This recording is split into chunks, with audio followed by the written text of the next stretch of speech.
This is KVUE News Daybreak.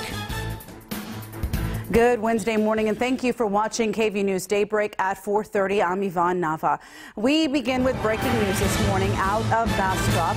The restaurant Ramos has been badly damaged after a fire broke out overnight.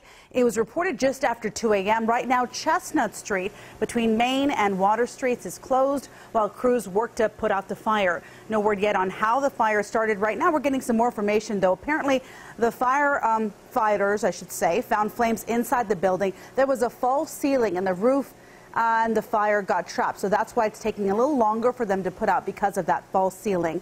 No injuries, no one inside. Extensive damage, though. But as you can see from this live picture here at Ramos Tex-Mex Food, firefighters are putting up the ladders. They're busy getting everything just situated, because they are still working on some hot spots at this hour. Of course, we're going to continue to keep you posted on this developing story. And now let's take a look at our forecast, see what we're tracking with Storm Team Meteorologist Erica Lopez. Hey there, Yvonne. Tracking some warm temperatures to finish our work week. Here's a look at what you're waking up to. Temperatures in the upper 60s across the entire viewing area. 69 for ABIA, Camp Mabry, a degree cooler than that. Dew points are on the high side also, so another muggy afternoon is in store. Here's a look at what we're tracking right now throughout the viewing area. San Marcos at 66, lower 60s across the hill country. We're going to have to keep in a 10% chance of a spotty sprinkle today for our eastern counties. A lot of moisture funneling in from the Gulf of Mexico. So again, 10% just for the eastern counties. Light spotty showers, but decreasing cloud coverage with temperatures in the lower 80s is what we can expect for today. Yvonne, back to you. All right, thank you so much. Well, former President George H.W. Bush is in the hospital this morning getting treated for a mild case of pneumonia. But things are looking up, according to his family spokesperson. Bush had been admitted to Houston Methodist Hospital on Friday after a persistent cough kept him from getting any rest. It's the second time this year the 41st president has been treated for pneumonia. Back in January, Mr. Bush received treatment for breathing difficulties, and First Lady Barbara Bush got hospitalized as well for bronchitis. We're going to continue to bring you the latest on this story as soon as we learn more throughout the morning. Governor Greg Abbott breaking his silence, indicating he supports bathroom regulations. Later today, the House committee will take up a less restrictive version of the controversial bathroom bill by Representative Ron Simmons of Carrollton. House Bill 2899 basically says school districts, cities, and counties can't pass ordinances or policies that protect a class of people from discrimination when it comes to multiple occupancy bathrooms, showers, and changing facilities. The bill is similar to Senate Bill 6 in that it calls for the Attorney General to identify issues with bathrooms and work to find a resolution. But his bill doesn't say anything about birth certificate sex or how bathrooms are regulated. In reference to Simmons' House bill, Abbott said in a statement, quote, "I applaud the House and Senate for tackling an issue that is of growing concern. Representative Simmons is offering a thoughtful proposal. I will work with the House and Senate to ensure we find a solution and ultimately get a bill to my desk that I will sign into law." We will have coverage on that hearing tonight on KVUE News. And the National Collegiate Athletic Association will allow men's basketball tournament games and other events in North Carolina after the state repealed parts of a law that limited protections for the LGBT community. Last month, the state leadership passed what it calls a compromise version of the bathroom bill. The revised bill eliminates a requirement that transgender people use public restrooms that match the sex on their birth certificates. The new law says only state legislators and not local governments or school officials can make rules for public restrooms. And now to the special election in Georgia, making national news and even getting the president's attention. Democrats fell just short of winning the conservative stronghold congressional seat held by Republicans since 1979. As Janae Norman reports, this election is very important to the president. Democrats hoped for a knockout in the battle royale over Georgia's 6th congressional district, looking for the 1-2 punch to take the long Republican-held seat and offer a sign of strength among voters who oppose President Trump.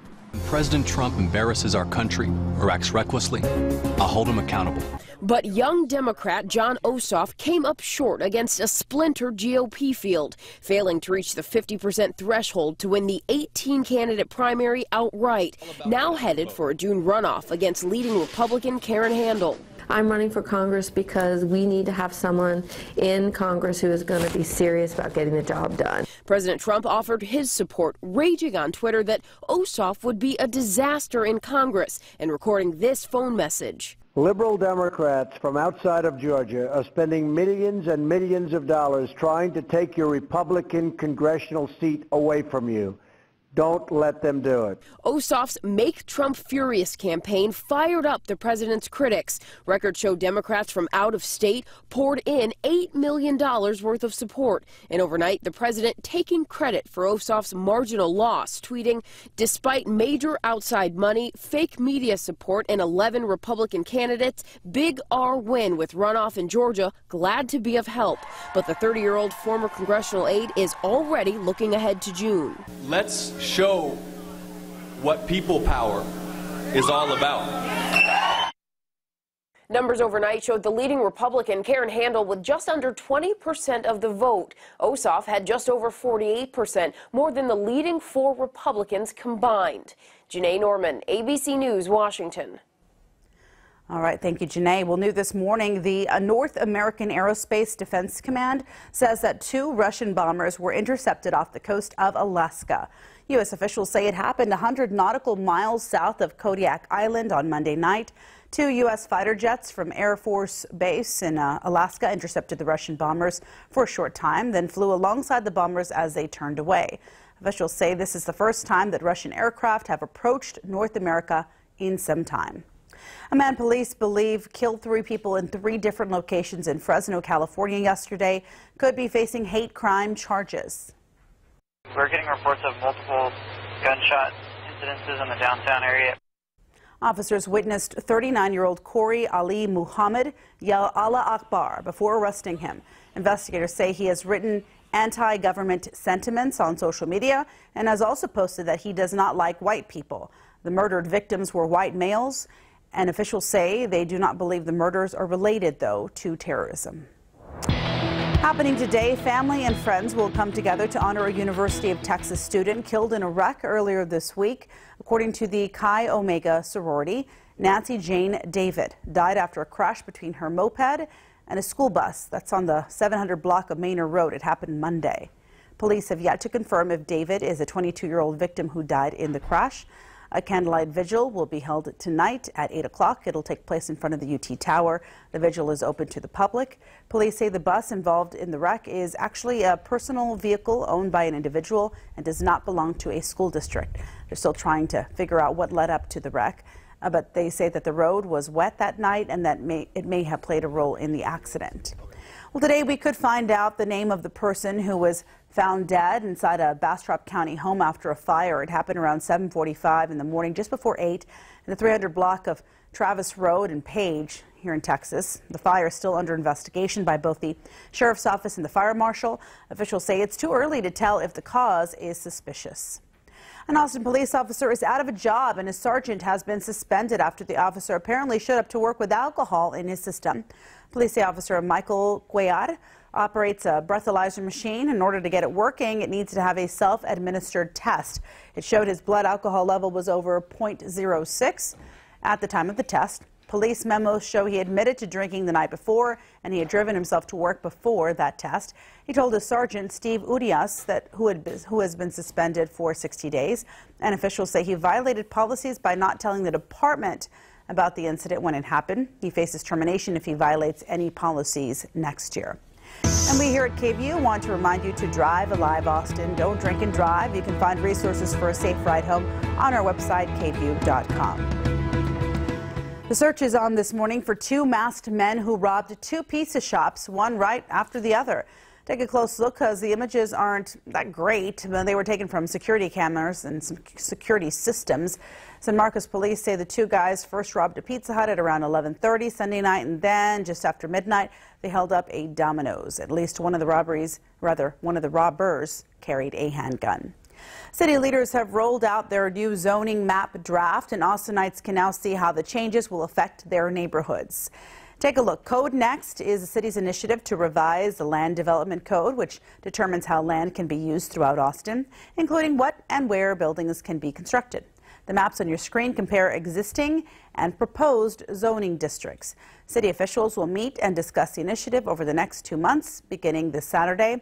To access the maps and for more information on the potential changes around the city, go to our website, KVUE.com. And now another look at our weather with Erica. Good morning. Another muggy start to our Wednesday morning. Temperatures are in the 60s as you're heading out the door, upper 60s for some. We didn't cool down much at all because of all the low-level moisture still hanging around our viewing area. So mostly cloudy start to our day, a 10% chance for some rain shower activity for our eastern counties. That's going to be the extent of the most active weather we'll have today. Keep in mind, we'll decrease some cloud coverage from a mostly cloudy start for your afternoon rush hour. Should be partly cloudy, but again, this 10% chance of showers will mainly be for our eastern counties. Daytime highs, a couple degrees warmer than yesterday, calling it 83 for this afternoon. And again, decreasing cloud coverage to some partly cloudy skies. So overnight conditions, it's going to be another muggy evening tonight. But keep in mind for today, if you're out and about, UV index is in the high category. So burn time is about 15 minutes or less. Make sure to lather up that sunscreen. It's going to be another warm and partly sunny afternoon for your Wednesday. Yvonne, back to you. All right, thanks so much. The chance to take home a free car, it continues this morning for a group of Austinites using their lips to win the Kiss a Kia contest. Check it out. 96.7 Kiss FM is hosting the event out at the Southwest Kia in Round Rock. It's already making headlines across the country. These contestants have been smooching cars since 8 o'clock Monday morning. Is this a live picture or are they just really steady? There we go. This is live right here. Well, no, this is from yesterday. I guess before it was live, but they look like statues because they're not really moving, but they shouldn't be moving if they want to win.